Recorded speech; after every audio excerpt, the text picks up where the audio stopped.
मैंने 2 मकान बेचे अपने।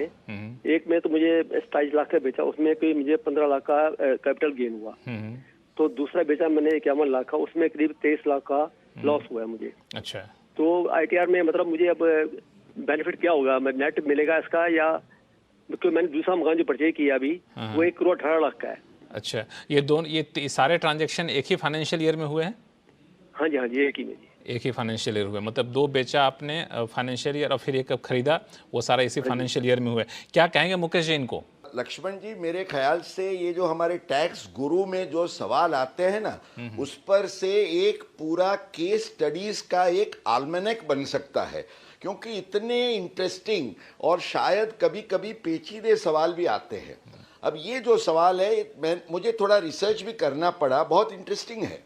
देखिए, इनका कहना यह है कि इनको जो 15 लाख का गेन हुआ है और 23 लाख का लॉस हुआ है, और ये 15 लाख के गेन के सामने उन्होंने 1 करोड़ से ज्यादा कीमत का एक नया घर भी लिया है। सो ही इज एलिजिबल। तो जो सेक्शन 54F में उनको जो फायदा 54 या 54F जो भी सेक्शन बनती है उनका, उसका फायदा वो ले सकते हैं।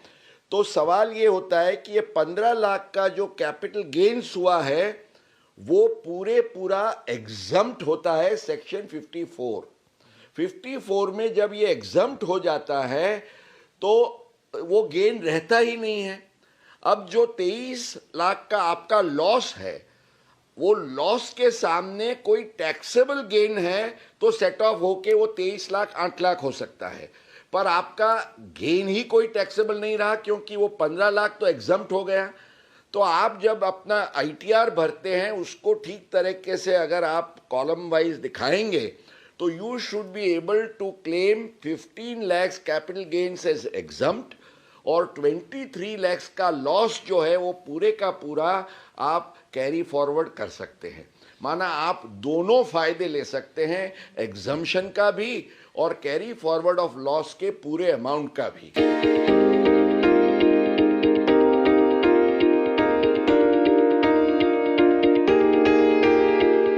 Please subscribe and don't forget to press the bell icon to get notified whenever we upload a new video.